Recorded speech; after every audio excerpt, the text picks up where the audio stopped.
All right, what's up, everyone? All right, welcome to the first Bulldog Mindset live stream for 2023. Glad to have you guys on here. And for those of you guys that don't know what we do on these live streams, it's basically an open Q&A. So you can ask me questions. It's for members only. At first, we did this just in the membership, and it was a private Q&A. But I decided to open it up to the public, being that you can watch it. But if you want to be able to ask questions on the live stream, you have to join the Bulldog Mindset membership, and as a member you get access to asking questions priority, and you can jump on the screen to ask your question. So let's go ahead and get started here. I know some people are still getting online here, but I've got Andrew, Adam, and Jonathan as the first three up. So go ahead, Andrew. Hey, John, happy 23. So I struggle with memory fear, as Glover says in his Nice Guy book, but especially related to the fear of hell. So I want to make a lot of bulldog type decisions, but I feel Sure. like the fear of hell is in the back of my subconscious kind of blocking me. So how do you deal with the fear of hell so you could become more of a bulldog? Now, when you say the fear of hell, what do you mean? You mean eternal damnation? Yeah, eternal conscious torment, according to Dante's Inferno. Okay.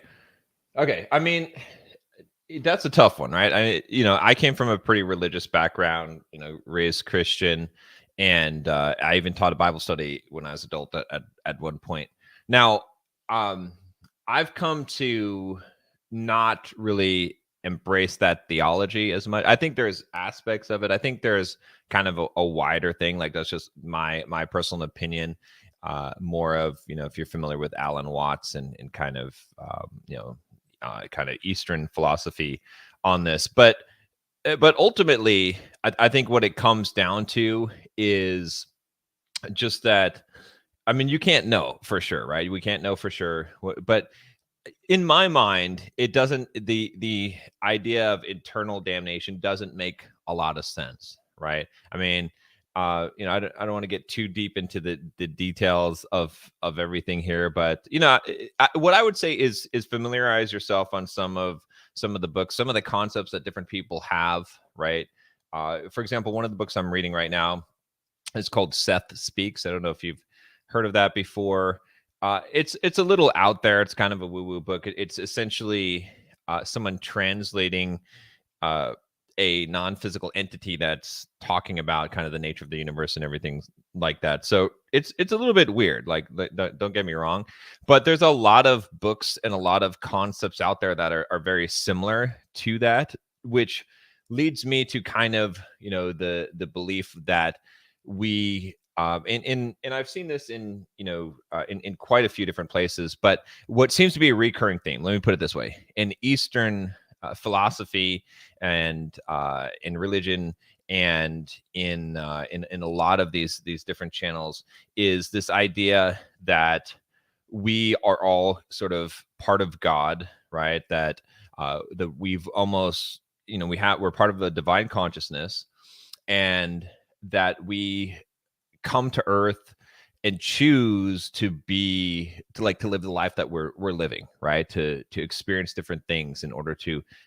take that knowledge and bring it back to that collective consciousness and develop ourselves as we progress, right? So I know it sounds kind of weird and out there and stuff like that, and again, maybe that's not the accurate depiction, but so many sources, so many things point to that direction of spirituality, which basically says that, look, the whole purpose that you have on this earth is one that you chose to be here. You chose to go through what you're going through in order to gain experience, and this physical aspect of yourself is just one small part of your entire soul and entity and being that you're just consciously focused on at this point, but you forget who you really are, and maybe you've had a lot of other experiences in lives and things like that. Again, I'm not trying to get too woo-woo out there. And again, I can't say this for sure, but what I can say about this kind of thinking is that, I can't say that this is accurate or not, but I can say that it's a comforting thought, and it resonates strongly with me in the way that that I have seen humanity and the universe work, right? And so that's, I know that you're asking about hell, but the way that I look at it is that we're on a path of progression, right? And as long as we're on that path and we are trying to progress, we are going to make it. We're going to create a better life for ourselves. Like it's sort of the best that we can do, right?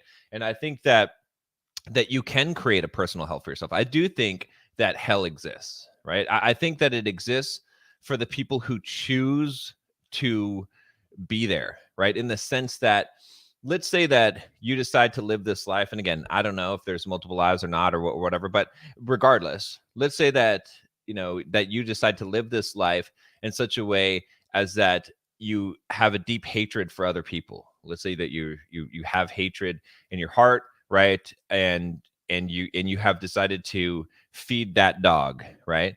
Then I believe that after this life is over, that energy is not going to leave. You're not going to suddenly, I mean, I think here's something, like, I think any even anyone who's deeply entrenched in Christian philosophy would probably agree with me on as well, is that, let's say that on this earth you haven't done any development on yourself. The only thing you've done is just to say Jesus Christ is my savior. Okay, let's say that's the only thing you've done. Okay, and you hate people, right? You're living a duplicitous life, right? You're going to church on Sundays, and you're saying, well, I'm safe from hellfire because I prayed and I believe Jesus is my savior. Okay, but you're not doing anything. Like, you're essentially living your life not trying to improve yourself in any way or trying to improve who you are, saying, well, it's not my work, it's Christ's work, so grace is sufficient. I can't imagine that suddenly, right, in the twinkling of an eye, that you're going to transform into this new body and suddenly become wise and good and kind and benevolent.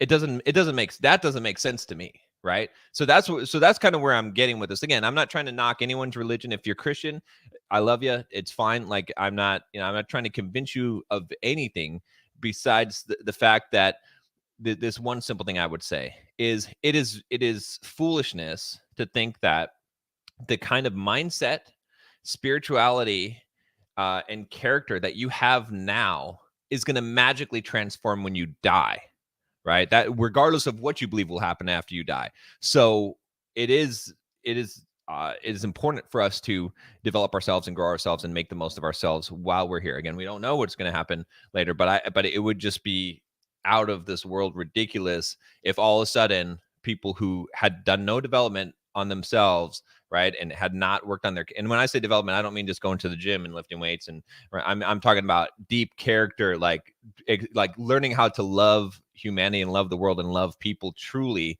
from the depth of your heart without harboring resentment and hatred. Like, if they haven't done that, I cannot imagine that they would die, and then just because they've believe something, that they're going to suddenly be transformed, right? They're going to have to go through some kind of hell, right? And that's what I believe hell is what you create for yourself, right? So, and we can create it here on earth, right? And we can create it afterwards. So as far as the fear of it, I would say this, and this is how I comfort myself, is that, hey, look, I'm on the right path. I know that I'm on the right path. I'm not perfect. I mess up a lot, but my genuine desire is to love people, to grow myself, to fix my flaws, and to help people in this world. And if I'm on that path and I am pursuing that path, I'm gonna get there, and that's the best that I can do, honestly, right? Rather, like, worrying about it, getting beating myself up, right? Being self-judgmental about things, it doesn't avail me anything. It just wastes the time, right? It's really self-pity. So anyway, that's kind of my long diatribe on that. I don't know if that helps or not. All right. Thanks, man. Yeah. All right, Adam. Oh, hey, John. John. I have a question. So I'm I'm trying to get into sales because it's a high income scale. Okay. Now, I have some mindset issues that I want to address, and then the first one is, I keep telling myself, my mind, I was a victim of bad salesmen. Some salesmen put me through a lot of hell. And that hate, so my hatred for these salesmen, and obviously society's perception of salesmen, it has made me like, oh, I'm going to be this scum man, this man who's going to, cheat people of their money. I'm going to become one of these guys. And there's that problem, the salesman. Oh, I'm going to be that I have this feel guilty. I also that part. And then the second part is feeling guilty to sell. Like you feel guilty when you sell. Now, I noticed this when I tried it, when I was doing a sales job with commission. I tried it out to see. I noticed these two things happening in my mindset. And I just want to know how to address these two issue mindsets, guilt. And I think a lot of people have this issue, guilty of selling, and then they're going to be a salesman, and they think, and unfortunately, there's a bad salesman. There's a lot of bad salesmen, and they put right. So I would here's how would you address it in your Yeah, so there's a couple things. So there's one thing that you're always going to face, all of you guys are always going to face, which is the conflict, the eternal conflict between the artist and the entrepreneur, right?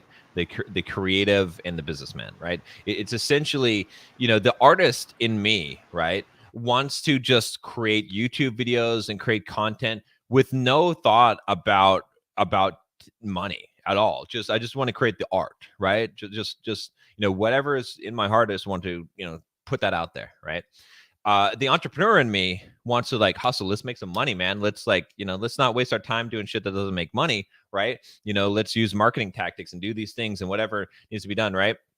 And so there's a conflict between the two, because you cannot be 100% artist, right? Because if you're 100% artist, you're going to be a starving artist, right? You're not going to make any money. You're not going to be successful. Okay. And you can't be 100% entrepreneur, because you're going to be a hustler. You're going to be a hack, right? You're producing stuff just to get money, just to, to snow people. Like you don't really care about doing anything. Your heart's not going to be in it. You're going to fizzle out. So we have to sort of balance those two things, knowing that in order for the artist to survive, he needs to have entrepreneur characteristics, right? So when it comes down to sales, it kind of comes down to this. This is kind of the best frame for sales, which is this: is that let me ask you this question. Okay, if let's suppose that someone had a terminal cancer, okay, that you knew, okay, and let's suppose that you had the drug that would you knew what the drug was that would it would cure them instantly. Like all they have to do is take this one pill and they'll be instantly cured for cancer. Okay. Now the thing costs $50,000. Okay. Now it's not your choice. Like you didn't set the price. It's not your. But would you sell that person? And how hard would you sell that person? Yeah, I would sell that because I believe in the product. It's going to help them, save their life. It's pricey, but as long as they're going to save, it's going to save their life. Right. And what if they said, nah, that's too expensive? What would you say? Well, we can arrange. Okay, I'm sorry. What we can do is arrange a payment plan. No. No. I want the real Adam. I don't want a salesman Adam. I want, dude. Okay, we're role playing here. It's like, no, man, I can't afford $50,000. That's crazy. That's like a ripoff. Good question. Really, you have the cure for this cancer. I'm going to die in a week if I don't take this pill. If I take this pill, I'll be instantly cured. Yeah, I would say, I'm sorry. Sorry about that. That's what I would say, and just move on to the next customer. Are you kidding me? Dude, I'd be like, are you a fucking idiot? Are you a fucking idiot? Are you fucking idiot, right? What good is having any kind of money, all right, if you're dead? You're going to be dead in a week. If you take this pill, you will live. You will be cured of your cancer. $50,000, I would pay $5 million for this shit. $50,000 is a fucking bargain. You need to do this, man. I'm not going to get off your fucking ass until you take this damn thing. I care about you, and I don't want you to fucking die because you're an idiot, right? That's me selling that. Why? Again, I might not use that language in selling someone, but I'm going to use that emphasis. Why? Because I believe, because it's they need this. They need this thing, right? You know what I'm saying? This will help them. There's no question about it. It will help them, right?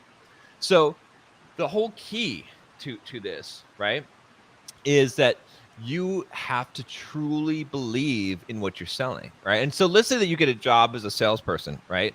Let's say at a gym, okay? Let's say you're going to sell memberships at a gym, okay? You got to study that gym, man. You got to like look at, why is this gym good? What's the equipment that they have there? Like, you got to like get into it. You start working out there, right? Find out about the environment there, like find all the positives, everything that you can, immerse yourself into that and compare it to other gyms so that you've got this super knowledge about it. And then when someone walks into that gym, you're like, man, no, you got it. Like, this is the best gym. Trust me. Like, and you can really sell it because you believe it, and you believe in how helpful it will be for them to, to get in shape. And so the whole thing about selling is that you have to truly believe that you're helping the person and in that product, right? And that's where a lot of people, especially when people are trying to sell their own products, where they fall down is because they don't truly believe in the thing, right? The more that you believe in it, the better it is. And sometimes, if you're trying to sell on your own, then you've got to just create more value for them, right? I mean, sometimes we have imposter syndrome and we're being ridiculous about it. But like, take for example, take this Bulldog Mindset membership, right? It's a fucking steal. It's $40 a month, right? $7 for the first month for people that join. Like, you're getting access to almost pretty much all the fucking knowledge that I have gained over my life that I'm putting in video format, right? You're getting access to the huge community of people. You're getting access to me to jump on these calls and ask questions where I'm like here trying to do my fucking best to help you guys out, right? And you can ask any question, right? Like, it's a super value. Like, it is easily for someone who really wants to turn their life around. Spending $40 on a month on this is way better than Netflix and HBO Max and any of the fucking shit that you're spending on your subscription, because this will really help you, and that shit is not going to help you, right? So that's why I can sell that thing.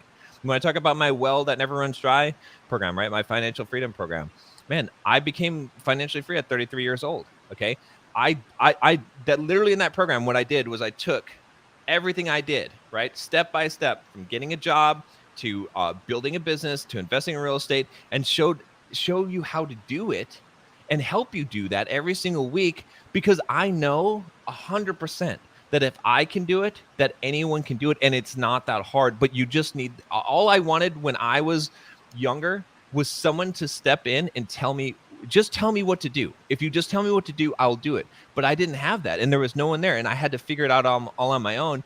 But once I did, that's when I realized like that this is the super valuable thing. Like, there's a ton of other people out there that are exact same spot. That's like, just tell me what to do and I will fucking do it.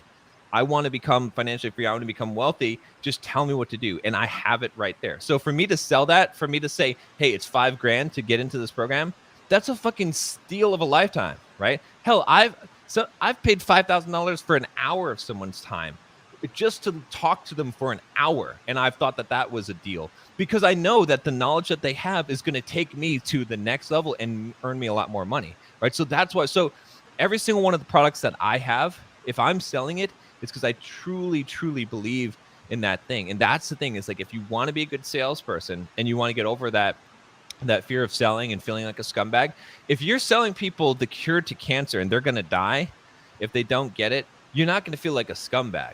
Okay, because you're helping, you're giving, and maybe people have different views on cancer, because it's like they think you're taking advantage of someone who's going to die. I can, but whatever it is, like, if you have something, we could use a different example. If you have something that is truly going to help someone and is well worth the money, right? Think of it this way. Here's another analogy that you could use it. Okay, you know how much an iPhone costs, right? It's like about $1,000, right? Yeah. Okay, so let's say that you were selling people iPhones, brand new iPhones, for $200. Would you have any problem selling them a brand new iPhone for $200? No, I would sell it. Right? And what would you do if they're like, no, I don't need an iPhone? I say, I think something's wrong with you, because how much you're going to get for $1,000? You're saving $800. Right. Yeah. You'd be like, man, no, seriously, like, why would you not want this? Right? You'd keep on asking them. They'd be like, no, I don't want it, man. I'm like, no, can I just ask you, like, why? I just want to know why, because they're $1,000. This is $200 for this exact same thing. I just want to know why. I just want to make sure You know, I don't want you to miss out on this. Like, you would be able to sell it really, really easily, right? You understand what I'm saying? And so you have to have that value in your head, right? When I'm selling my Well That Never Runs Dry program, that's like a $5,000 program. I know that it is easily worth $50,000, $100,000. I know that if someone paid $50,000 for it, that they would be getting a bargain for it. I know it because I know what the end result is, right? I know it because because I have coaching clients of mine who have made one guy that's making $3 million a year, and he started with me. And I basically, before I had this program, showed him step by step what was basically the program, how to do this. And it you know what I'm saying? Like, so he would have paid me hundreds of thousands of dollars for that. You see what I'm saying? So to me, it's like an iPhone that's $1,000 that I'm selling for 200. And that's whatever you're selling, it has to be like that in your head. So how do you make it like that in your head? One way is that you get super, super knowledgeable about the product. Okay.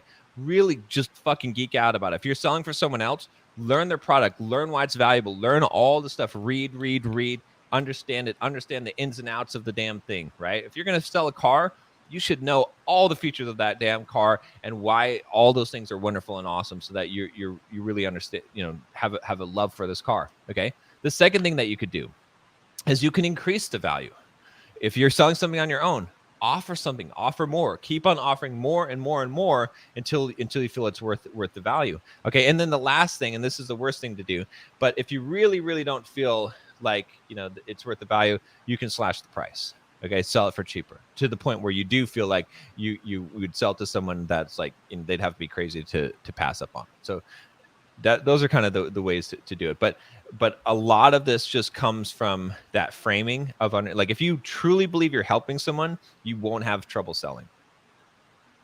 Okay. And then just like, yeah, that's choose products that you strongly believe in, even if it's not in demand, right? Like, even like, I believe in Zoom, but let's say Zoom can sell itself. But if you believe, let's say, sell Skype, you know, is that kind of the idea? Yeah, I mean, like, well, what kind you of don't have to sell the best product. So you don't have to sell the best product. You just you have to believe the product is good. Like, you don't have to, like, Zoom is the best, but, you know, maybe Skype is not as good as Zoom, for example. Yeah. But you're still gonna. Is that correct? Oh, sorry. What are you going to say? Sorry. Yeah, I mean, it doesn't matter because you're selling the functionality, right? The thing, right? Like, let's say you're a car salesman, right? Okay, and let's say that you're selling, I don't know, Hondas. Okay, well, you're not selling Porsches. Okay, a Porsche is a better car than a Honda. Okay, but what makes a Honda good? Like, for the price, for the value, for the reliability, right? So, like, you could come up with things why they would make that choice. If it's clear that your competitor is way better than you, and there's no advantage to them, then you shouldn't be selling for that company. You should be selling for your competitor, because you're not going to be able to believe in it. Yeah. All right. Jonathan, I got Jonathan, NJ, Jorge, Drew, Matt, Ivan, Sammy, and Yutsov. So go ahead, Jonathan. Hey, John. Make this a quick one for you. So when I last spoke to you 2 months ago, I just started a fully remote job making 70 grand a year. And I was asking about Florida, and I remember you saying you liked the St. Augustine area. You're a big fan of like Jacksonville, St. Johns County. Now, the problem I'm dealing with, well, the good news is that at the job, my boss loves me. I'm doing a great job, so they're definitely going to keep me on board and everything like that since I started. Now, I'm dealing with a decision between Dallas or like Jacksonville, St. Augustine area. And uh, yeah, I instead of getting, let's say, locked into a lease right away, let's say in Jacksonville, I was thinking of maybe doing like an Airbnb, maybe staying like Airbnb maybe for a month in Dallas, maybe a month in St. Augustine, to see if I even like the areas, because being from Philly, I've never really spent a lot of time in those areas. So in your opinion, do you think I should spend maybe, let's say, 2 months, like, let's say Airbnb Dallas, 2 months St. Augustine? Like, how would you attack that? Yeah, I think that's a good plan. In fact, that's what I was going to suggest when you're just saying that, is you should Airbnb somewhere for a month or 2 months. There's one thing I'll say about it, though, that, you know, one caution, or well, maybe two things. One is that a lot of where you live, the value of it is mostly based on the 5-mile radius of where. So sometimes, like, a city itself, like, it's like sometimes people go and check out a city, and really you're going to spend most of your time within a 5-mile radius of where you end up living. And so if you Airbnb somewhere but then you would have lived somewhere, like for example, I live in San Diego, right? Mhm. Okay, I live in a suburb area now in Carmel Mountain, which is really nice, kind of up in the mountains. But I mean, it's like 15 minutes away from downtown. Totally different experience. I lived downtown at one point. Totally different, right? I lived on Pacific Beach, right on the beach. Totally different, right? So I can move within, and it's a totally different. Now the weather's the same for the most part, right? There's some things that are similar, but that's one thing I would just caution you is, keep that in mind. And the second thing I would say is that, I mean, ultimately, like where you live is not so important. Right? I think sometimes it's like who you're with is more important, and again, that 5-mile geographic area, right? So if you find the right spot in the city, that's more important than finding the right city in a lot of cases. And then who you're around, right? That's more important. And the other thing to think about just in general is, Seneca said this, is that, wherever you go, there you are, right? So it's like you're going to be there. So it's like, and again, I'm not saying that you're trying to do this, but I'm just saying this for the benefit of everyone listening, is that if you're trying to move somewhere thinking that your life will be better, well, you're going to come with you. So, whatever problems are going to come with you too. So, but I would do it. Like I said, you might as well do the Airbnb in each place, but just keep in mind, like if you're there, maybe drive around, like check out different areas, neighborhoods, stuff like that. So you can kind of get a feel for it and see. But yeah. Got it. Oh yeah, that's good because that's the problem I have is like I like the beach, so Florida, and then again I do like country music and cowboy boots, so it's like Dallas kind of fits that mold too. So that makes sense, as you said, maybe explore, drive around, and then before I head off too. Now, I don't know if I asked you about Florida. I'm just curious if you've ever spent time in Dallas or had business conferences in Dallas, and if you have any impressions of that city. I only briefly went to Dallas, but I don't really just briefly, just like a one night out type of thing. But yeah, so I couldn't really speak to it. Mm. All right, we got a game plan. Thank you so much, John. Happy New Year. Yeah, Happy New Year. All right, NJ. Hello, John. Hope it's all as well. I was just gonna ask a question. Is it okay if I stay off camera for a second? Oh, sure. Yeah, no worries. So, and then to give a bit of background, I have a question. It's some background on it.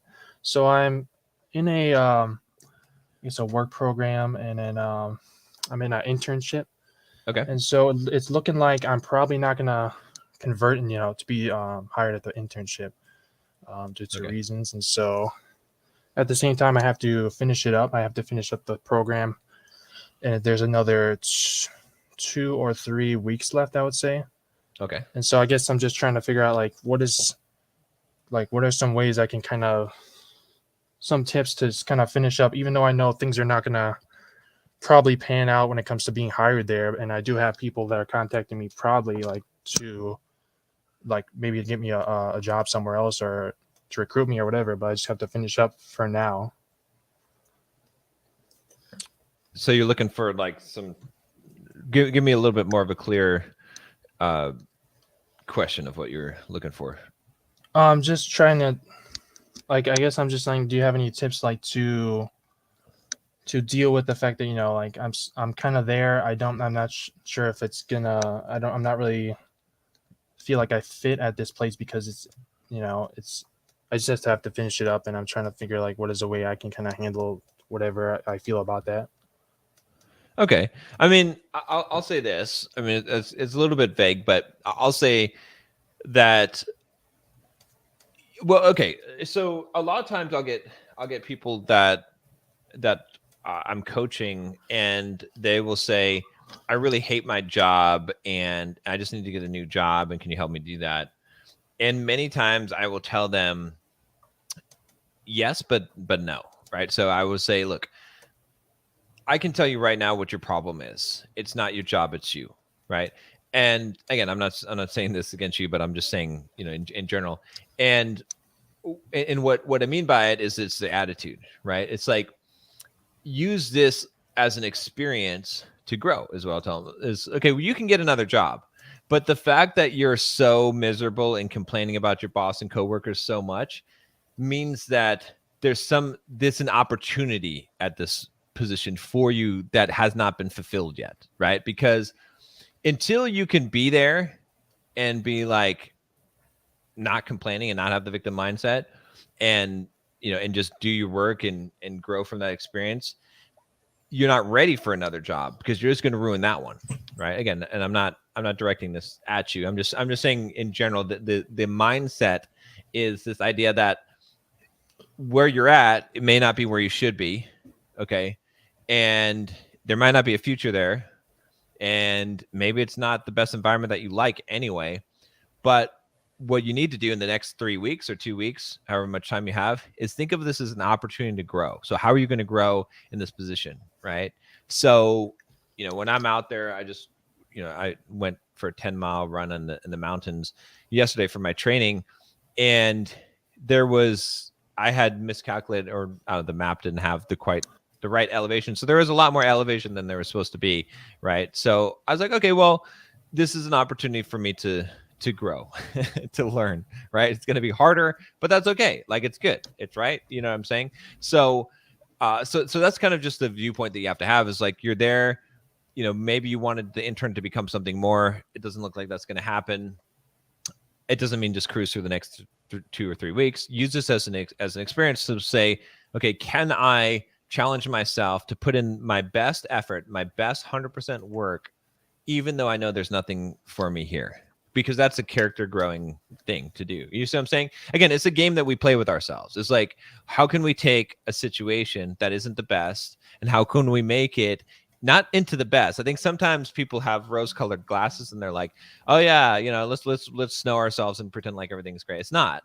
But how can we make it so that it's a good challenge that's an opportunity for us to grow? That's what I would say about it. And again, I don't have a lot of the details of your whole environment there, but that would be the one thing I would say, is like, how can you use this as a way to grow in the time that you have?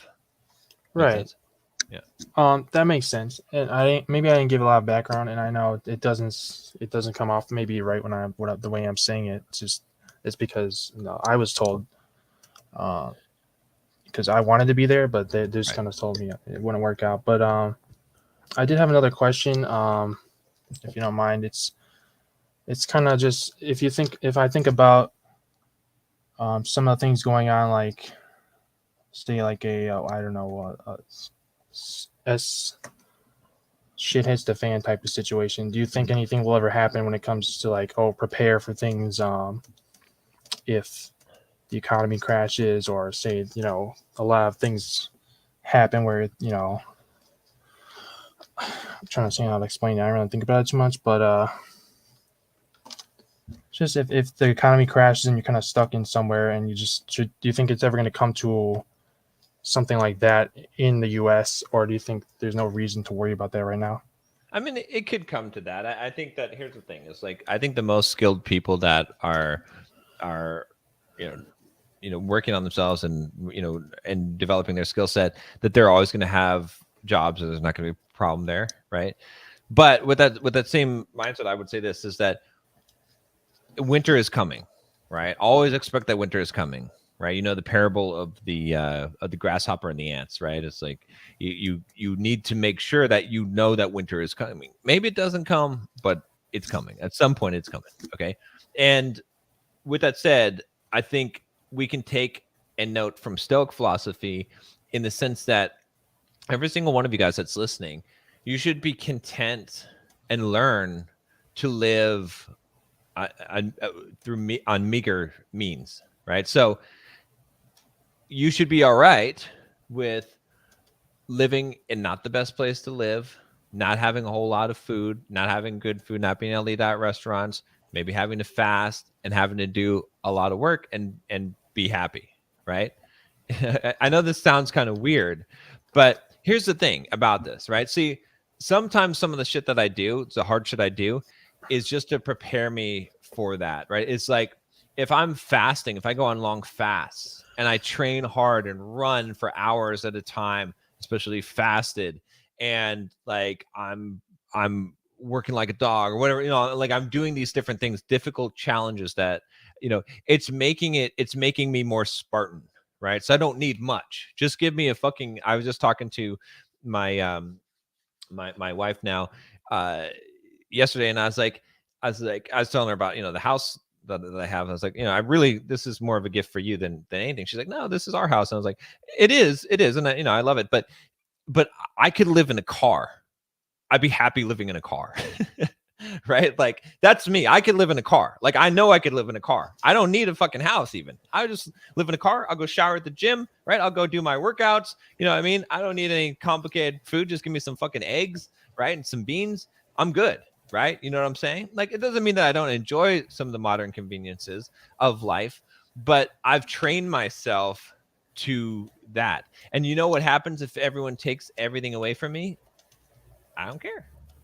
You know what I mean? I mean, it's not like I won't care at all. It's like, but I'm fine, right? And so many of us in modern society today are pussies, right? We got to have our shit. Like, that's why we're scared. It sucks to live your life in fear, right? And we live our lives in fear because we're afraid of what we will lose, because we count things as loss. But the more that you can get to that Spartan mindset, the more that you can live without stuff and train yourself to do it. Doesn't mean you have to do it all the time, but do hard shit that makes you suffer so that you realize suffering is not that bad. And then you don't have to, what it does is it makes it so you don't worry, right? Because I'm not worried about what's going to happen in life, because it doesn't matter. Because literally, I mean, I'm in a decent position right now, but shit, everything could be taken away from me. If it does, it's fine. Not only that, I'll start over again and it'll be a fun journey, right? So that's the key thing to think about here. Is because so many people are stressing and worrying and just causing themselves all kinds of turmoil on something that may never even happen, right? And if it does, they're gonna be fucked, right? So does that make sense? Like, that's where your focus should be.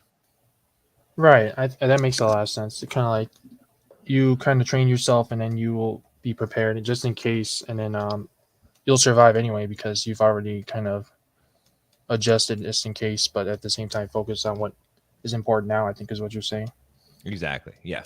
And yeah. it works for so much of life, right? That's why doing hard shit, right? I was just talking to somebody the other day, and I was like, I was talking about like running a 50-mile race, and it's like, we're having this debate about why do you do this, and I was like, yeah, okay, you go and fucking do some shit like that, and someone insults you, your feelings are not going to get hurt because they're like, all right, this stuff doesn't matter. Like, it's like all the kind of stuff. Like, there's so many people carrying around so much trivial stuff that's affecting them.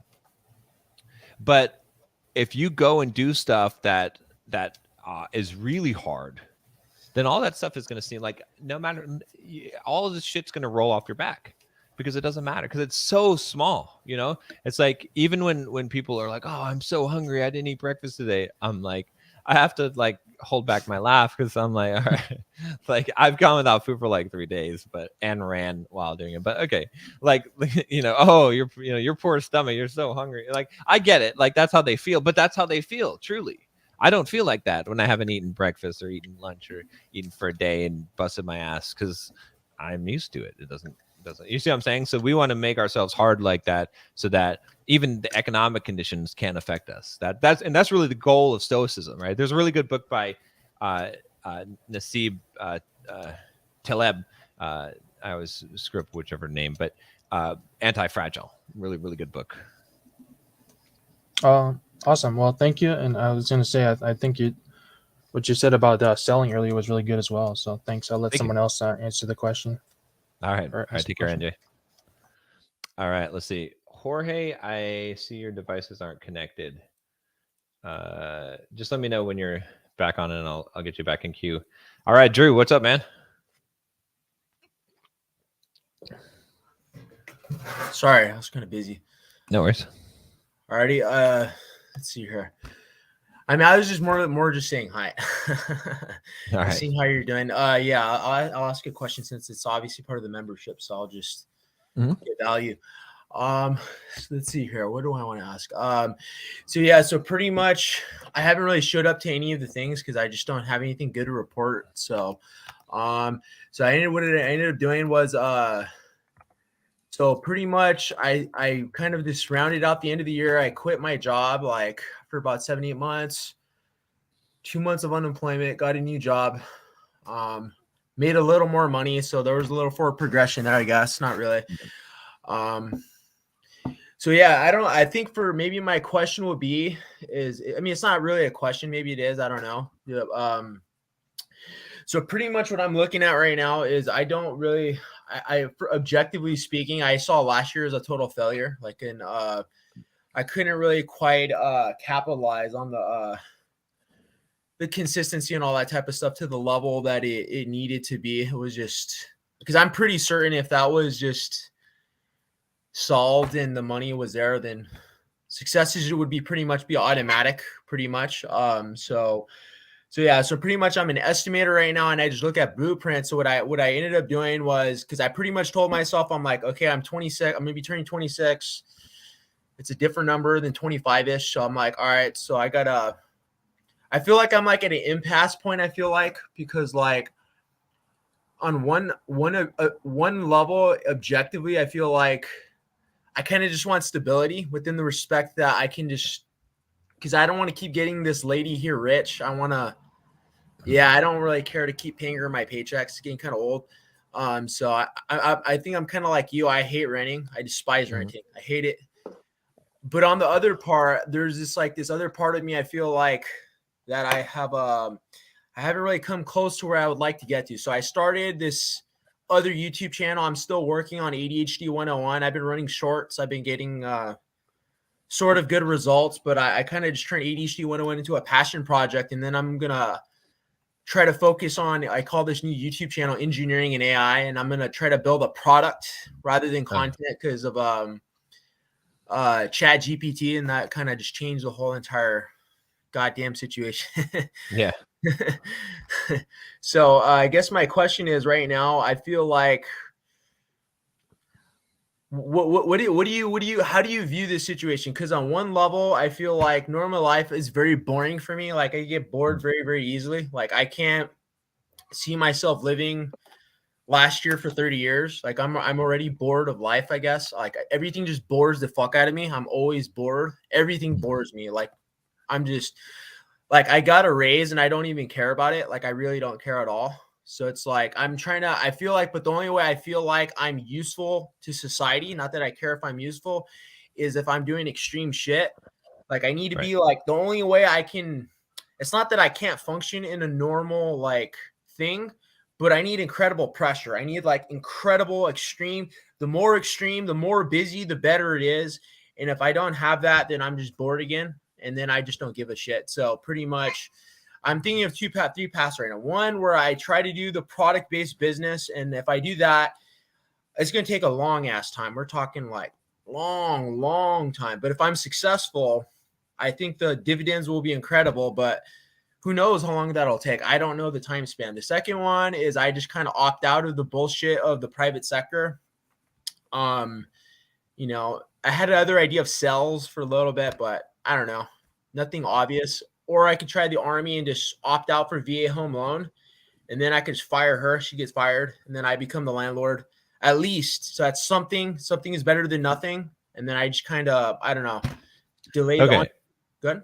Let me give you some kind of perspective here. So a few things I would say. Okay. Yeah. So one of them is, well, let's relate to boredom first, right? So if we think about, like, have you ever played, I'm sure you've played RPGs, right? Games where you level up. You could call Warcraft 3 a kind of RPG. It's like yeah. Okay. So like the reason why those games are not boring, or games in general, is because you're leveling up. Like you're going to grind for some period of time, right? And then you eventually gain enough experience to level up, right?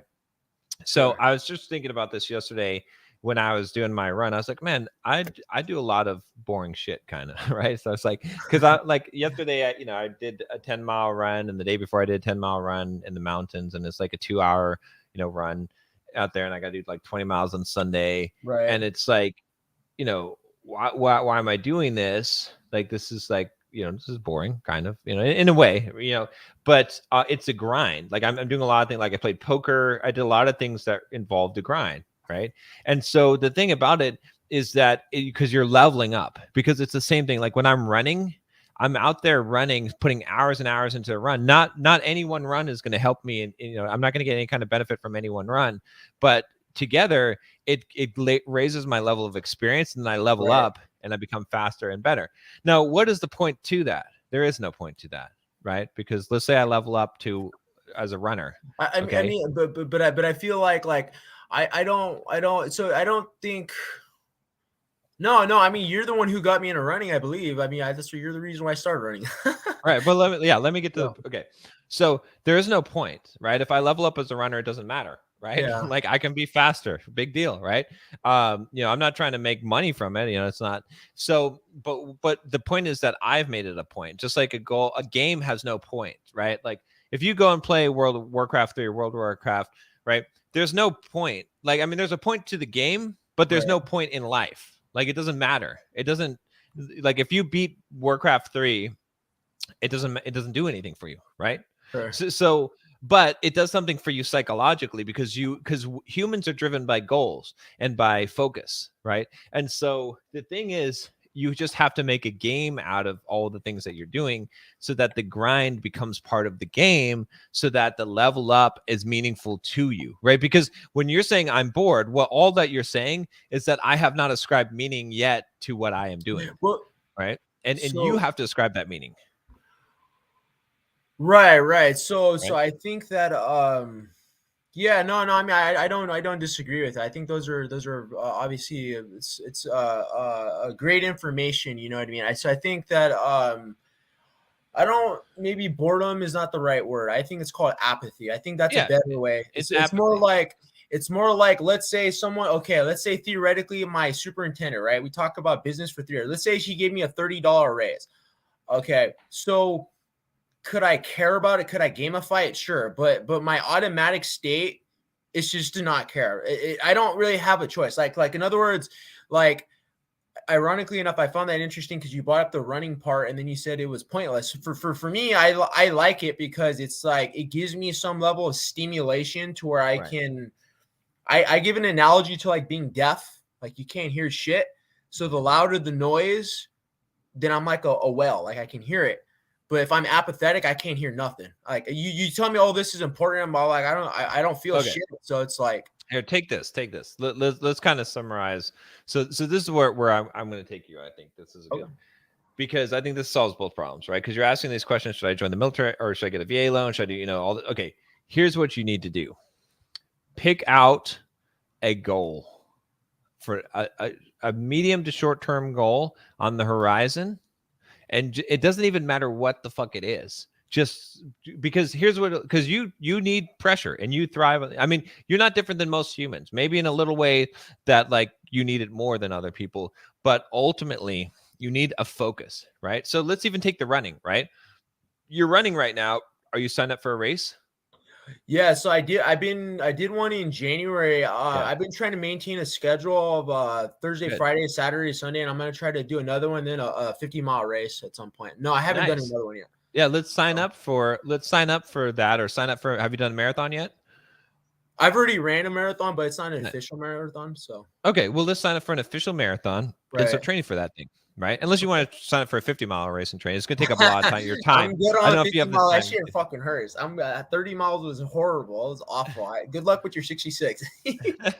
but what I'm saying is pick that as a goal, and then pick some other goal. Right, like if your goal is, hey, I want to not rent anymore. I want to get a VA loan and buy my house. Then make that your fucking goal. And then just work your ass towards that thing. And then don't even worry what comes after that. Just I think one of the best secrets to life is to pick some arbitrary fucking goal that moves you somewhat in the direction you want to go and just fucking plow into that fucking goal until you hit it. And then when you get there, then pick another one. And you just keep on doing that. Like planning too far out, it just fucks with your head. Like, and it's like, oh, what's the point of life, or what's the point of all this stuff? You just have this narrow fucking tunnel focus on just one goal at a time. And just like, what I mean? Like my big goal right now is to run that 100K, 62-mile race. So I'm focused on that fucking thing, right? And when I hit that, I don't know what's coming John, next. I am fascinated. I'm just curious. Do you get that at all? I'm just curious. Do you ever get like, I mean, obviously every personality is variable. Do you get something like that where you kind of, I was born that way, and I know you're gonna say that's a story, but that's just my default. That's why I self-improve so much, because I have to Yeah. I have to fight. I remember you used to say you're lazy naturally. So I'm not lazy. It's just apathetically, I have to fight the apathy. I always have to fight it. If I don't, then I become useless. It happens all the time, man. This Monday I woke up and I was like, fuck, I hate Bulldog mindset. I hate making videos. I don't want to fucking be a public figure anymore. I don't want to be an influencer. I don't want to do any of this shit. I don't even have anything to say anymore to anyone. Like, I do not want to go and do this shit, right? And I was like, I'm just shutting the fucking thing down. I want to sell the, whatever. I just want to do something different and just fucking play some video games and run, and that's it, right? And I had to kind of talk about, and I started to realize too that part of the reason was because I didn't have a clear, focused fucking goal, right? And here's the thing: when you don't have a clear, focused goal, when things are going good, it's all right. But when things start to go bad a little bit and you don't have it, you're fucking go into the pits of hell, right? And so what I need to do was I need to say, like, think about it. Like, look at my situation. Again, I'm being my own psychologist here as we're solving my problems here as I'm talking to you, right? Is this, what if I said, I'm going to make a really good, like, documentary style video. Like, I'm just going to devote 100 hours to making like I'm going to make a video that gets 100,000 views on it. Right. That would give me something to focus towards, right? Like, I might be sick of the grind of Bulldog mindset and have that, because I don't have but if I have a mission, and then after I accomplish that one, then what's the next thing that I want to do? Maybe I want to do this. So you have to have something in your mind, some kind of focus, some kind of goal in order to drive you forward. And that's why games work, because when you play a game, right, you have it immediately gives you a mission. So my final thing, I'll let the next person go. So I'll kind of statement response and I'll stop here. Okay. So I think for me right now, I feel like the only way that I can be of service to other people, I have lots of great ideas, like tons of great ideas. I have all this cool shit, and obviously we all have our niches, etc.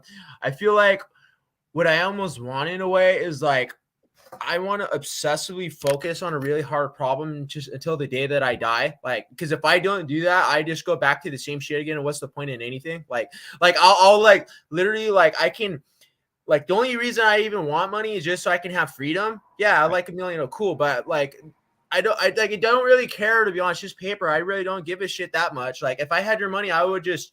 I'll be honest. I don't think we would be that much dissimilar in what we're pursuing. I think you're doing the same thing, pursuing the mission. But I think, okay. So I'll just say this final thought, and I'll stop here. So I think I wasn't really asking per se what I should do, because you are right. I can be successful if I want to stay at estimating. Will the superintendent give me a promotion? Probably he will. He knows I know a lot of shit and all that stuff, but I don't really care about that. I don't care. Like, it's okay. We do estimate. That's fantastic. I don't care. And I'm trying to do the best that I can for him, because I want to be as valuable as I can. I no disrespect to him. He's a great guy, but I think what it is I almost feel like I need to purposely be a hamster in a wheel. Like, I literally feel like that's literally what I need to force myself to do.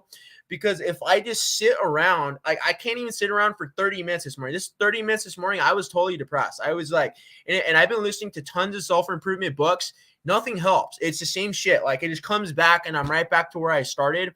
I find the only thing that helps is like what you're doing is it's either two extremes. Either I am so into the hedonistic treadmill that I can numb myself from this horrible emptiness, or I can do the opposite, which is the horrible pain. The problem with me right now is, whether it's the army or whatever that is if I'm not in that state of perpetual pain, then I would rather be in a state of loser. I know it's going to sound really weird right now. I would rather be in a state of loserness than feel the emptiness, because it's so boring. Like, I literally, I cried to tears. Like, I'm going to pull my hair out.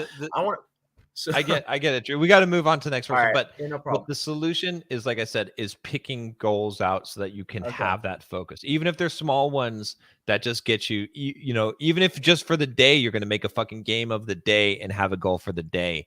Like, because that will take you through that. I feel like I'm just going to put myself in the wheel and just like spin the artificial wheel forever. All right, John. Hey, but just a kudos to you. I appreciate everything you have done, and just credit to you. Like, your mindset has helped me a millionfold. All right, thanks, man. Thanks, Drew. All right, Matt. How you doing, brother? Oh, what's going on, John? I got a few questions, so I'll make the first one quick.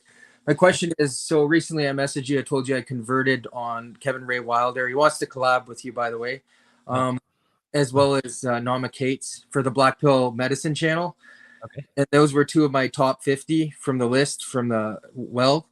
So the question is, how do I convert on the bigger ones? Because I went from 86 subs up to 130 in the span of maybe a month and a half. So, and I know you said if you're getting 10 subs a month, you're doing pretty well. So I have achieved that so far. The mastermind's going good as well. It keeps me motivated to do good, right? Because otherwise it's like, well, why is this guy running this program, so to speak? You know what I mean? So my main question is, and I know you say, well, you do the same thing that you just do it over again, but for some reason I have this idea, like this Hollywood illusion idea, you know what I mean, of like the bigger channels, of like, well, why would they care about a little one, you know what I mean, in terms of collaborating with them. I thought about ways I could do, so maybe if some of them have a program like yours, I could buy the program, right, or do a review, do a video, right, your method of give first kind of thing. Right. Exactly. But I'm just, maybe it's just I already know the answer and I just got to push through that fear and that illusion of the Hollywood status. Well, why would they pick me? But that's just the question I have. Yeah, I mean, again, I think this comes down to like just like a very focused goal of like, if you look at, let's say, one person, and there is a degree of like, obviously the bigger a channel is, right, the more likely someone would want to do collab with you, right? If you're a really, really small channel, you know, it's much harder. Okay, so there is that. But if you look at it and you picked out one person from that list, or like a couple of people that list, and you just focused on like, how can I get in touch with this person, like convince them, right? You know, you don't want to just straight out ask right away. You want to build some rapport first. So if you looked at it and you said, like, you know, for example, let's say you had some person that had 1 million subscriber YouTube channel. You're like, okay, well, how can I get a collab with this person? Well, one of the very first things you should do is look at, well, who can you contact that is friends with them, right? Because that's going to be your best. So who do they know, right? That might be someone who's not as popular, that's smaller. So a good example here, you know, for any of you guys, here's a quick hack. Let's say that you want to get in touch with a celebrity, right? Like a real celebrity, like a movie star. Here's a real simple formula that you can do to do it. Go to their Instagram, okay, and see who they're following. Okay. Now, most of them who they're going to following is going to be other celebrities, but there's going to be a few people in there that are not celebrities that they're following. Okay. Those are the people that they actually know in real life, right? Go and then follow those people and start just casually, just start, you know, commenting on some of their posts, or just start to strike up a conversation with some of those people. It's going to take some time to build rapport with those people, but eventually, right, you can then start to meet those people who know the person that you're after, and start to build that connection. You might have to do that 2 layers, right? You might have to do it 2 layers and ask for an intro at some point once you have rapport. But that's you know, kind of a hack for that. But a lot of this is again, is just, I think a few different elements here. One is just looking at kind of the high level strategy of what you can do, right? Number 2 is being consistently in their inbox, right, on their radar, right, doing things for them, right, helping them, messaging, right. Good example, right, because Matt, you're actually pretty good at this, right, because like you got on my radar, right? Right, like you know, true. comments, messages, email, you know what I mean, like nothing too abrasive, like, you know what I mean, but you got on my radar, right, like, you know, by constant contact, and you know, and you know, so I know who you are, you know what I mean, like, you know, like I knew who you were, you know, back a while ago, because I would keep on seeing your comments, I would keep on seeing, you know, some kind of message or something that you're doing, right. So that's, and then the number 2 thing is that you're consistent in what you're doing, right? So if someone from a smaller channel messages me and it's like, hey, you know, can I interview? Can you get on my channel? I'm going to see how many videos do they have? How consistently are they putting out videos, right? Because if they're not taking it seriously, I'm not going to waste my fucking time, because I want to get on the channel and then hopefully they blow up, right? That's what I want to. I don't want to like. I'm not going to waste my time when they're not even investing their own time. So I think that's kind of your best approach. And then if you just continually do that over time, you'll eventually, people will, they'll feel like they know you just from you messaging them. Again, not making big ass, not like making, being annoying, but from consistently giving them value, and then eventually opportunities will open up. The Kevin Ray Wilder one was huge because he wants to collab like bi-weekly now. So bi-weekly, he wants to do a podcast. He wants me to do the psychology part, and he does the philosophy part. Mm-hmm. And that's why I thought, well, you guys both have philosophy in terms of stoicism, all that stuff. That'd be a great collab for you guys there in terms of if you're interested in that. But I did send you an email about that. But yeah, no, that makes a lot of sense because you do have over 500,000 subs.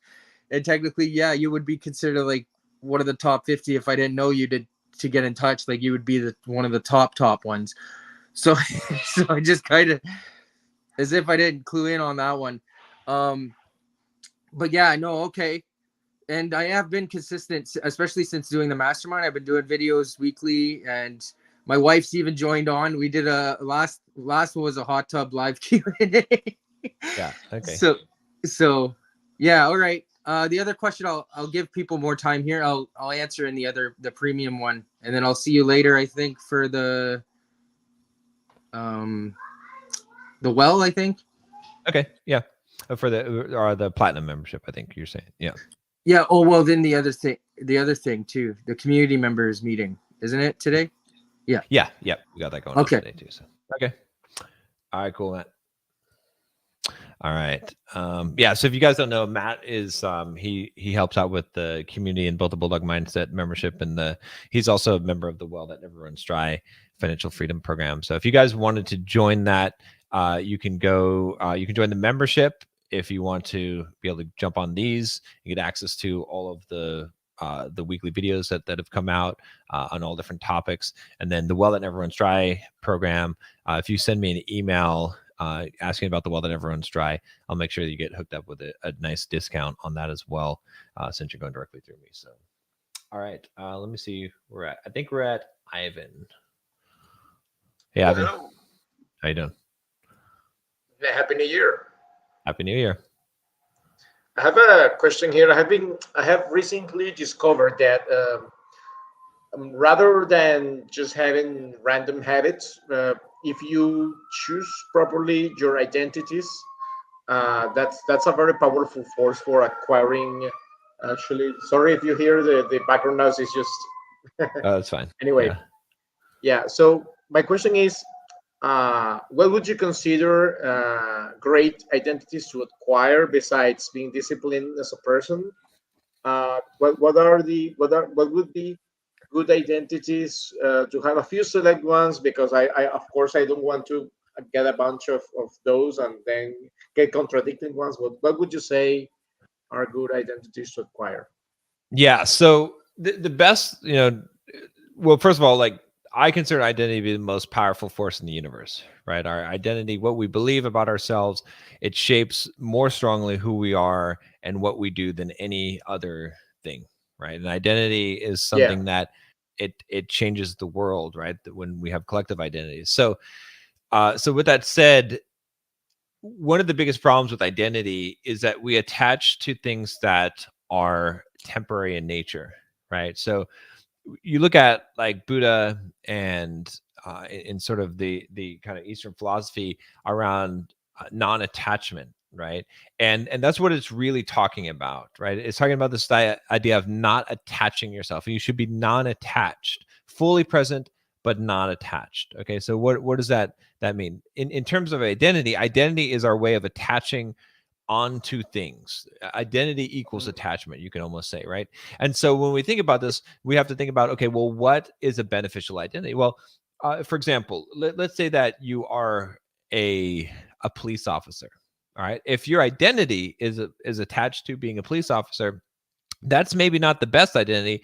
Why? Well, because you could get fired from the job. You could get disabled and not be able to do the job, and then that would destroy your identity and destroy you, right? So sorry to interrupt, but yeah, I understand your point because that would be attaching to a role. Right. But I was more asking about intrinsic identities that I can control. Because of course, if you have a role as a father, your God forbid your child dies, you kind of lose that. So I understand about losing the role that you adopted as an identity. But what about just pure identities that I control? I Well, don't know that's if I where, explain myself. I'm getting to that, but I just wanted, for the Mhm. benefit of everyone, kind of go over the kind of hierarchy here, right?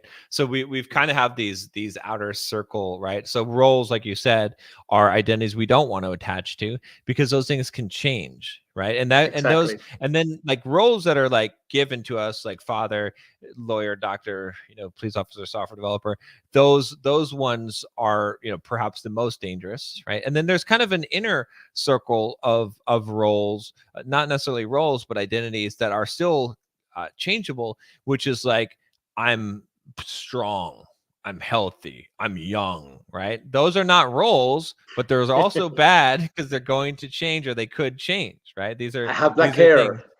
right? um, so these are not good things. So then we kind of get a little deeper, right? And it's like, what Exactly. are the things that are not are unchanging about us that we can attach ourselves to, right? So these Exactly. are That's what I'm things talking like, about.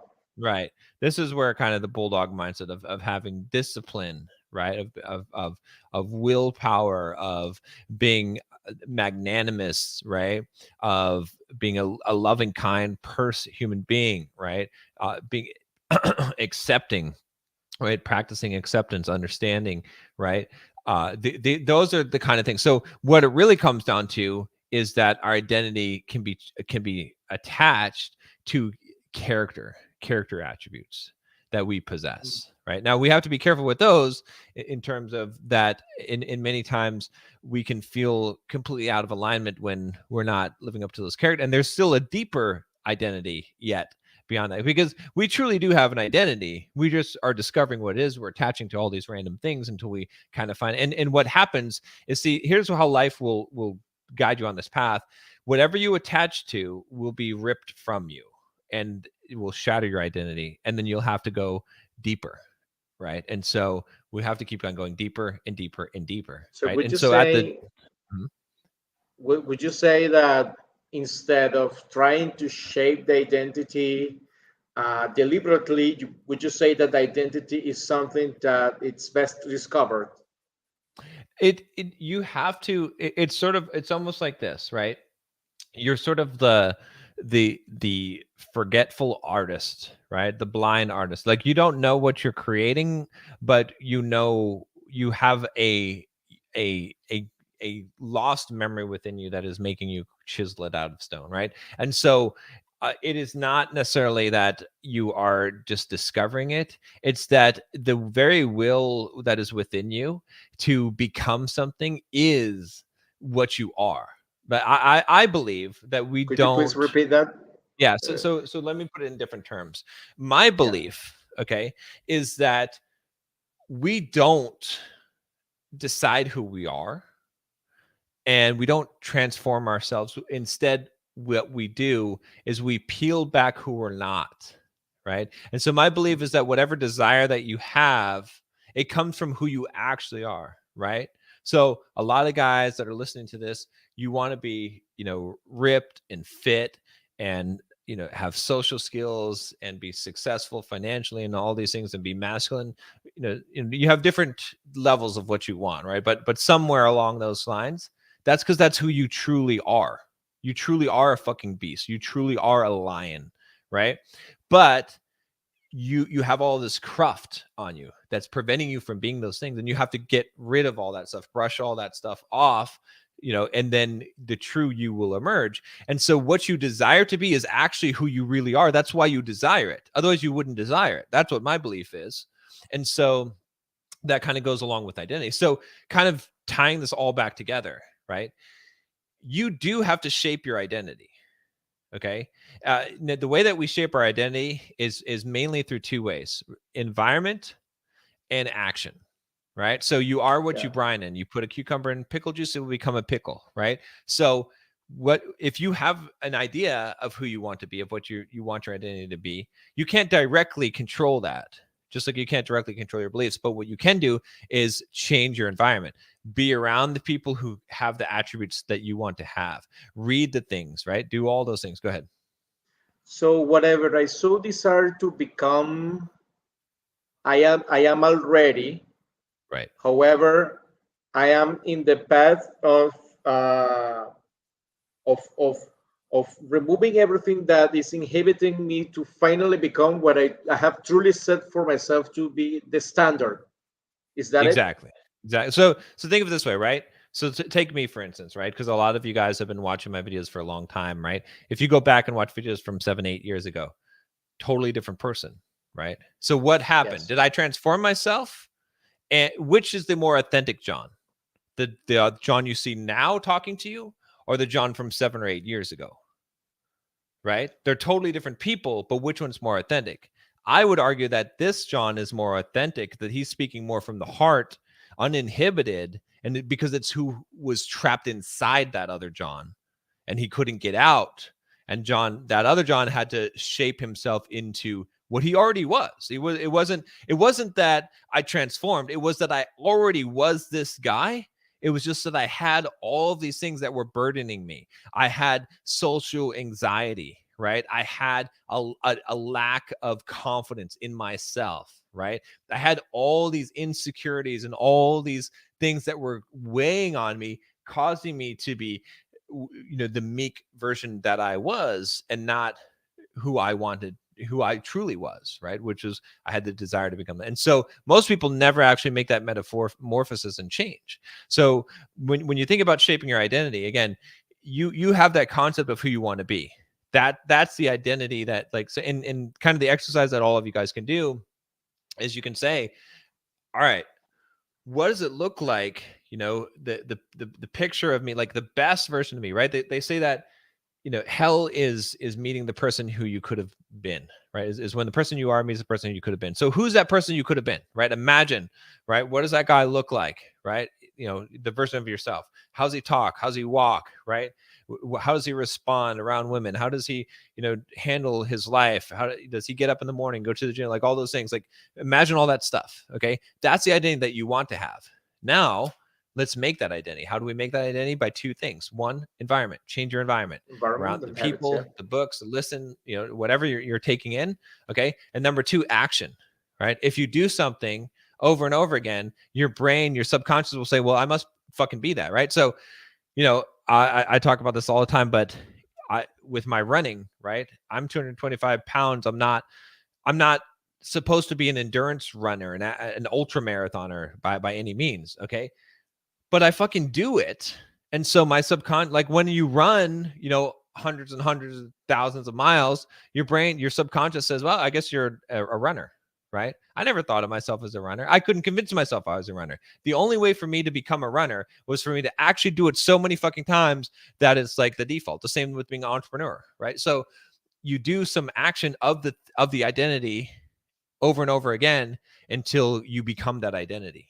Right? If you played a character, a role, right, in a movie, and you played that, I mean, think about some of these people who have played sitcom characters. Okay, so think of it this way, right? You've probably seen actors who've done a different movie roles, and you see them in person, like interview or something like that, and they're a totally different person than the roles that they portray in their movies, right?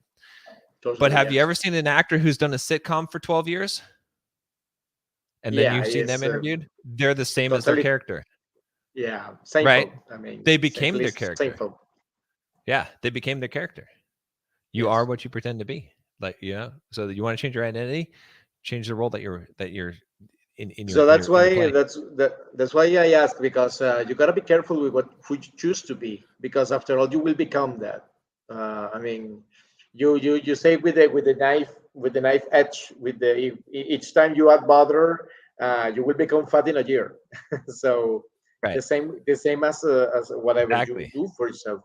So you will eventually become that guy if you're a guy that I mean hires hookers every time. You will become You become that guy. Exactly. That guy, yeah. Yeah. Exactly. And it works both ways, right? The It goes both ways. the internal determines your external world, and then And the external shapes your internal. exactly. Yes. You got it. All right, Ivan. Thank you. Yep. All right, Yutsov. Hey, Happy New Year, John. Happy New Year. Okay. Today I had a question from The Way of the Superior Man. Oh, yeah. Really, it's become one of my favorites. Can I share my screen? Yeah, go ahead. Share screen. Yes, I'll do it like in. Can you see my screen? Arthur, you're next, then Rob, then Evan. I don't. Oh, hold on. Let me bring the screen up on here. Okay, here we go. Yeah. All right. So yeah, this conversation's it looks like a lot, but it's not a lot. I promise. Okay. So there's few points from Ivan's conversation he had and Drew's conversation, and this is the line I'm actually like a bit confused about. Deepestly is dissolved into the love that you are. You talked about like how you kept having arrival fallacy, and as well as like the person like you became like there was a person trapped inside of you, and eventually became that. Right. And like I had my own things like I was juggling with. So it's like it keeps talking about like focusing on your mission, purpose. Then I thought about different philosophies. So like a lot of Western philosophy, it's like okay, attending to your highest calling, working a mission, chasing freedom and liberation. Right. Then there's religious philosophy where you serve a higher form. You realize yourself to attain that freedom and liberation, which is slightly different from chasing. Okay. And then the ultimate realization is that there is no concept of self. Like for example, if you take Hinduism, Right. then there's a Harvard study that, in fact, the most fulfillment you'll get of life is actually from your relationships. There's an 8-year study. Right. But then according to the book, it's actually a mission. It's not really a relationship or relationships for men. Then I thought about, okay, mission and purpose. There's collectivist, you compromise your own needs for a group. There's individualist, your needs are above a group. Then I thought about you. So you're financially free, time free, and maybe psychologically free. I don't know.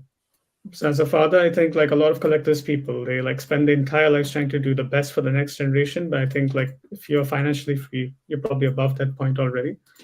Then I saw a very simple program. You said like you've already like reached a point where you're like, oh, the lows for you were way more than the highs, and like that wasn't your deepest calling. So then you moved on to Bulldog mindset.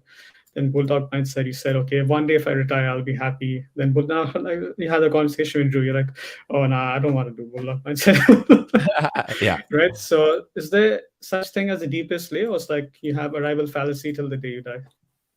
That's a good.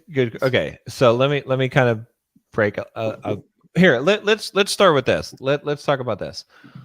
Okay. The other day I had the thought, I was like, all right, so what if, okay, because you hear, different philosophy, different religious kind of this idea that we're all one, we're all God, we're manifesting ourselves in a form, right? We come back to the source energy, right?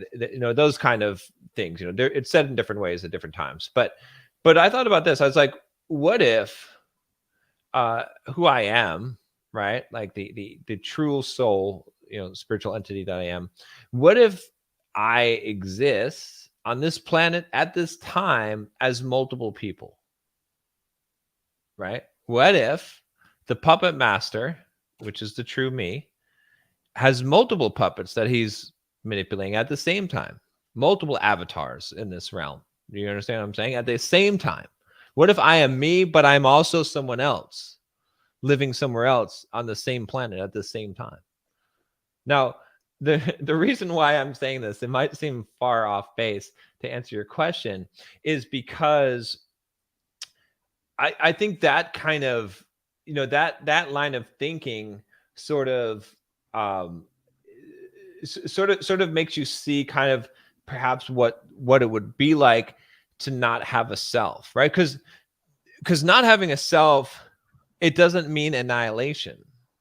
Right? It just means broader consciousness, right? If I am, if I am both me and someone else at the same time, in the sense that there's at a non-physical layer of this universe, at this plane of existence, or a different plane of existence, that's where I truly exist, where more of my consciousness is, but I have spread it out into multiple places. In a sense, that is what it is like to be God, right? That's really what it is. So that's really so we are afraid of this ego death, right? But in reality, what it may be is that really us being isolated in these egos is the death itself. Like we are actually in our real actualization. I don't know, maybe we composed of 100 different entities that on this earth or whatever. I don't know, or different universes or different places, and we're doing different things there. Or maybe it's just all into one, or maybe at the very root, maybe there's trees and branches, and at the very, very root of it, it's all just one, which it probably is. It has to be, right? If you think about it, like everything had to come from something, so everything had to come from some, and there's consciousness, and therefore everything had to come from one universal consciousness. So technically everything is that consciousness, because nothing else exists besides that one consciousness, right? We've just kind of, it's become a fractal of different consciousnesses and egos that we have, and I am just one of those, right? But the greater I is at a higher level, right? And so I think that's kind of how I view, now taking it back to like this physical realm, and what does this mean about the deepest layer, and the rival fallacy, and like how do these things mix, between Western and Eastern philosophy. I think that it is, and the reason why I brought up this dualism is because this is kind of how I'm conceptualizing and understanding this, right? It's like this. It's like, okay, given that we know, or we're pretty sure that there's some kind of higher version of ourself, right? Then we purposely came to this earth, this planet, to live this life in order to chase freedom and liberation and to attend to our highest calling, the Western philosophy of things. Because we don't need to, like, okay, it's almost like this, right? I was just thinking about this the other day too, right? I was like, okay, why are we becoming enlightened in this right, like in this body? Why is there a teacher? Because one thing that I think people have often asked is like, okay, well, if there is this greater reality, if there's a God, if there's all these things, whatever, why doesn't he just talk to people and tell us what's going on, right? And the answer is because that would ruin the game, because that's not what you came here for. You came here to strive for freedom and liberation, and to individualize, right? In self-actualization. That's what you came here for. Now, some people along this path get reconnected with their deeper self and the reality of maybe the nature and the universe. Okay, but that's really just a distraction, unless you can use it in your journey, right? And so I think that it's certain it's almost like Maslow's hierarchy of needs, right? It's like through the striving to obtain our highest calling, and through chasing our freedom and liberation, and through what we could almost call selfish motives, right? Through the individualistic viewpoint, we achieve the collectivist. We achieve that the understanding of the universe, and that we are one with it, and lose our concept of self. But it is only through the maximization of self that we actually can let go of self, right? Because we have to push, and the more that we push in that direction, the more that we realize how little that the self is, and we allow that ego death to occur, right? So I think that is really what it comes down to, is that we have to push, and we have to grow, and because that's what we came here for. That's what we chose this life to do, is to do that in exactly. And through that process, that's how we discover that deeper. Because, and I know this, again, I can draw parallels from going and doing endurance events, and running, and being out there and just being in a whole world of suffering, right? And because when you're in that state, you're in a sense like pursuing the highest calling from your physical body that you possibly can, which is a completely selfish and individualistic thing. But it is in those moments when I feel the greatest connection with the universe and all of humanity and lose myself, right? So I think they're all connected, right? And so I think that the people who try to become ultra spiritual and try to be connected to the universe and try to be that, they're full of fucking shit. That most of those guys are phonies, and you can, and they're so full of shit. Like, it disgusts me to even fucking listen to most of those people, because they're pursuing this spiritual fucking path, right? And because that's a fake, because they're trying to get there by a means that you don't get there. You get there by the selfish individualization type of path. That's the way you get there, because that is the only, because it's only when you've taken that to the extreme that you can actually empty yourself, because then that's when you truly understand who you are, and that takes you to the deeper layer, right? Pain takes you to the deepest layer of yourself. That's what takes you there. Then okay, I'll have to ruminate on this as well a bit, and maybe I'll ask you a follow-up next month. Okay. Thank you so much. Yeah. All right. Arthur.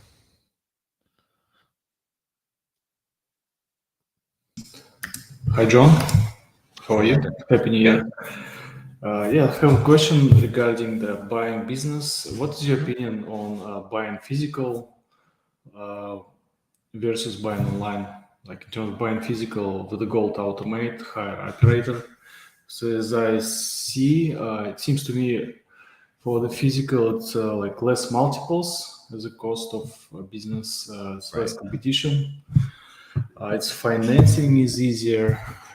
And for online business, especially for content websites, it seems like AI will take over like in the next probably like 5-6 years.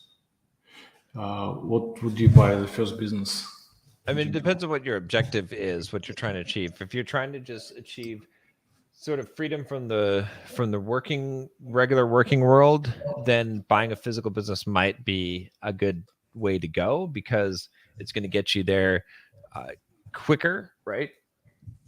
But the problem with it is that it may not allow you to expand. Like, the scalability is not so much, right?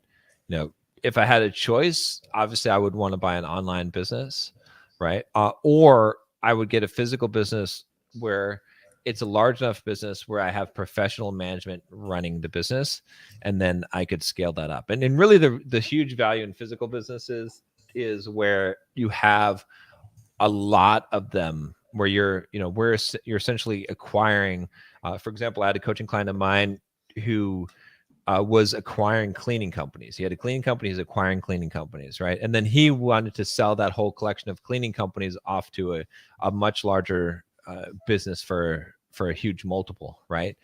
That's kind of the value of doing that. But it really depends on what you're trying to accomplish, right? So, what is that you're trying to accomplish? Yes, first to leave a full-time job and financial freedom also. Okay.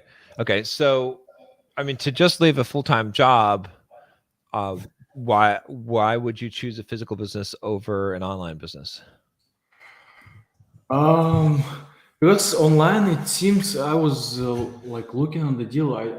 It seems the like competition is much higher to buy. Like, just in general, it's you compete like with whole basically world, and right. Most good deals it's hard to find, and they're just taken very quickly.